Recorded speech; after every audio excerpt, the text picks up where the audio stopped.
Good evening, ladies and gentlemen, and all you degenerate drunks out there. This is the Mad Mix Cheap Whiskey Series, number 49. So we're closing in on 50 of them. And I drink cheap whiskey, so you don't have to. As you can see on the bed tonight, we got Roe Company, Irish whiskey, blended Irish whiskey. Gets 45% alcohol, so 90 proof, not bad. To give you some proof points on this. And I believe this was $32.99, so about a $33 bottle for me out the door, no tax where I live. What it'll cost you, anybody's guess. You can see it's got a nice color. It says non-chill filtered on it, but this is a Diageo product, so I know they're coloring it. Once they say Diageo, almost, whether it's Dalmar, whether it's this, whether it's any of the other Diageo products, maybe with the exception of Oban, they are notorious for coloring their whiskeys so that they have that that consistent coloring look on the shelf. Just the shelf look. So that nice golden amber. So, but for any Scotch or Irish that's non-age stated, you're getting a 4-year-old, 4-year-old whiskey. It's not going to be that dark. It's got to be colored. I wish they wouldn't, but they do. From what I understand, the coloring doesn't have any flavor. But still, why bother? With that being said, never covered this one. And coming up soon, someone in my comments had requested I do Blackbush, and I was like, I have to have done. Well, I went back through all my videos, and apparently I haven't done Blackbush. So, sorry, I don't remember who sent me that message. But I am going to get to it next week. I'm going to wait for payday. Give me a couple more days. I bought a couple bottles already this week. I got to actually pay bills and rent and shit like that, not just buy alcohol. So with that being said, expect Blackbush coming up at some point. And let's get the nose up in the Roe Company. Just sweetness. Typical of Irish whiskey. You're getting a little bit of that grain. It's not quite a malt, like Irish whiskey uses just as much unmalted barley as they use malted, and it has a very different smell than malted grains. You know what I mean? A malted grain has when people say malty, that's what they're talking about. This has more of a grainy smell. But it's smooth, sweet. You get the typical Irish character like vanilla. I can't say I'm getting any kind of fruit, but this is just, I believe it says bourbon barrels. Yep, aged in bourbon barrels, so you're not getting any kind of sherry or wine influence on this at all. Just straight up bourbon barrel, triple distilled Irish whiskey. Yeah, it's just a pleasant nose. Nothing's offensive about it, but nothing's remarkable about it. You know what I mean? Just typical Irish whiskey. I've said it before, I'll say it again, that triple distillation takes a lot of character out of the whiskey. Whereas, only double distilling it, you're leaving a little bit of that oomph behind. And so the Irish, it's typical Irish whiskey. That triple distillation knocks a whole lot of character out of that whiskey. Yeah, it's nice, pleasant nose. Vanilla, hints of grain, tiny hints of malt. All right, we're not here to drink it, right? We are here to drink it. We're not here to sniff it. All right, let's get it down. I got to quit laughing.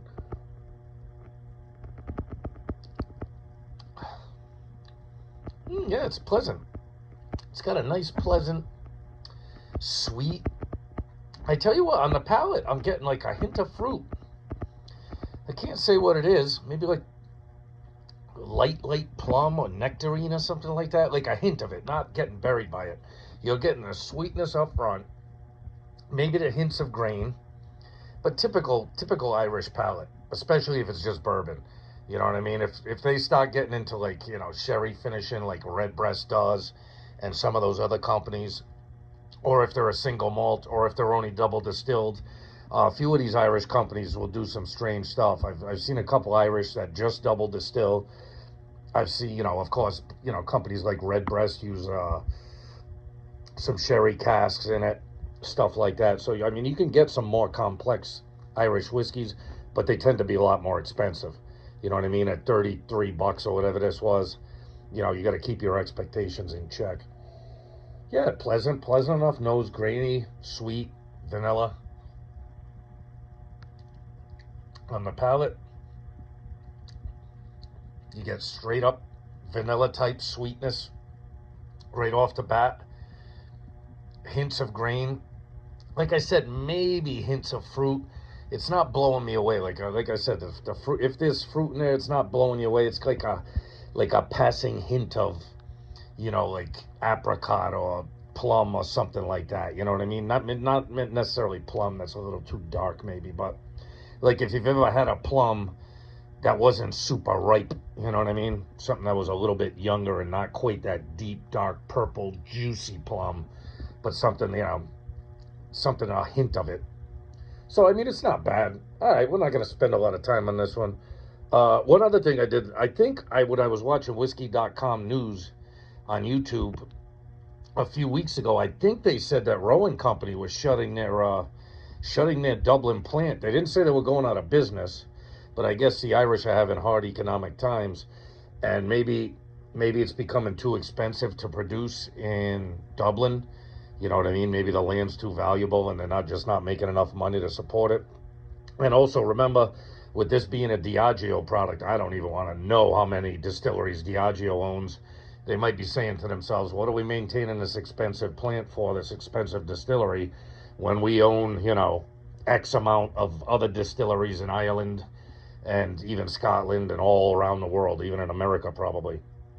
But, and I think probably even in Japan and places like that.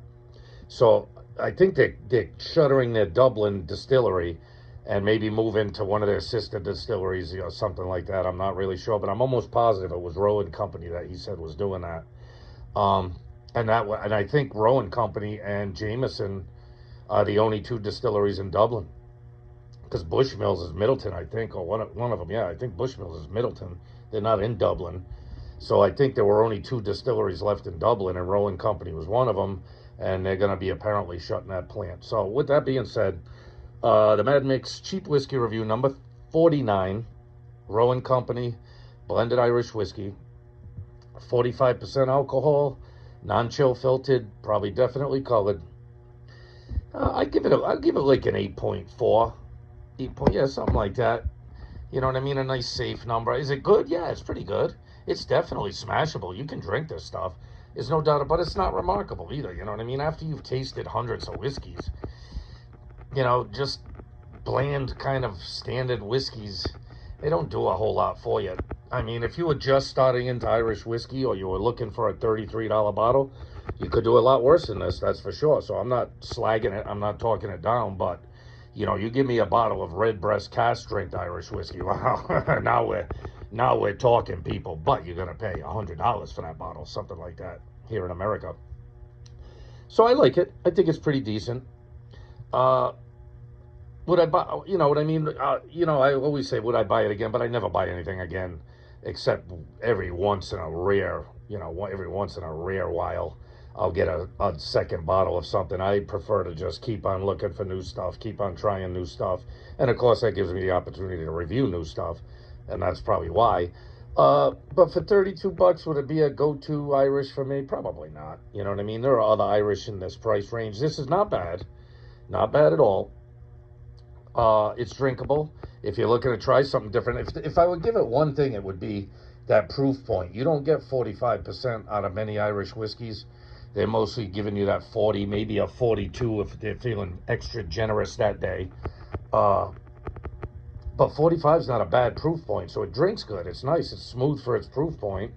You're getting a little bit of extra alcohol for your money, and it tastes just as good as any other kind of low-level, entry-level Irish whiskey, so it's not bad. I wouldn't say it's bad at all. I would recommend you get it if you're looking for a $33 bottle of Irish whiskey. Hey, a quick update, too. Sorry for the bad camera work. Sorry. I ended up filtering out, this is that blackberry prison hooch wine. I figured I'd show it to you. It was kind of a pain in the ass to filter, but, I ended up filtering it through a fine wire mesh to get all the heavy stuff out. Then the first filtration through the coffee filters took an extra long time because there was a lot of sediment in this, you know what I mean? It's not like making regular wine where you're racking it off and letting all the sediment drop. So And then I coffee filtered it a second time. But to be honest with you, after the first time, it took a long time, and I had to change the coffee filters quite a bit. Because eventually they become so clogged, nothing was coming back through it. It was dripping so slow, it would take forever. So I went through quite a few coffee filters, and then I went ahead and second filtered it before I back sweetened it and put it in mason jars. But to be honest with you, the second coffee filter probably wasn't necessary. It just ran through and barely stayed the coffee filter. So the first coffee filter filtration took care of all the heavy sediment, and there was a lot of heavy sediment in it. So it took quite a while to first. It took days to filter the first time. Not all day, but taking a few hours every day. It took me a few days to filter all 3 gallons or 2.5 gallons out, whatever it was. And then it took me all of 20 minutes to filter it a second time. So it was just pouring through the filters on the second one. And then I back sweetened it. I think I used 2 cups of sugar melted into, water, for 2.5 gallons. So I back sweetened it with about, because it fermented out pretty dry. So I figure about 2 to 2.5 cups of sugar per gallon. 2.5 cups of sugar for about 2.5 gallons of wine. And so it's not sweet, but it's not as dry as it was either. It's kind of, it's got the hint of sweetness to it. And I didn't want to over sweeten it because Lord knows it'll just give you a hangover anyway. And I mean, it's wine, it's not, And I could always back sweeten individual mason jars more if I want something sweeter. Remember, you can always put more sugar in. You can't take the sugar back out. You know what I mean? So I would recommend if you were interested. And I mean, it filtered out pretty good. I mean, it's dark. Can I get a little more light to it? No, it's not really working. I mean, it's dark, but it's not, there's nothing floating in it. There's no sediment in it. But it's made from blackberry, so of course it's going to be dark wine. So it's good. It came out pretty good. So I figured I'd give you a quick update on that. I've been enjoying it on ice. I tell you what, on a hot day, that blackberry prison hooch wine isn't bad. You throw some ice cubes in it, sit down with a glass of it. It's kind of refreshing. It reminds me, I bet you if I threw a couple of pieces of fruit in it, it tastes just like sangria. You know what I mean? So, in fact, I just gave myself a good idea. I might just do that. Go grab an orange, a lime, and some apples, and cut them up and stick it into a jar and let it sit there for a few days and see what I can get out of it. So with that being said, enough of the nonsense. Love and respect yourself. Always love and respect yourself. If you don't, nobody else is going to do it for you. Love and respect your family, your friends. Love cheap whiskey. Remember, I drink cheap whiskey, so you don't have to. And this one's okay. I mean, it's it's not a it's not barnstorming your life. This thing isn't going to blow you away, but it's not going to offend you either. It's a perfectly good, basically almost entry level, you know what I mean, Irish whiskey. You could probably get some cheaper, but are they going to be better than this? Probably not. You know what I mean? In order to get something a whole lot better than this, you're going to have to spend a whole lot more money. And like I said, keep an eye out for the Black Bush video. I do love Black Bush. I mean, I've drank a lot of bottles of Black Bush in my life, which surprises me that I hadn't done a review on it after almost 49 cheap whiskey reviews. I'm pretty sure the Black Bush is still in the mid-30s, so it'll probably be in the cheap whiskey review. So keep an eye out. Be good, my friends, and I'll see you on the next one. Take care of yourselves, all right? Later.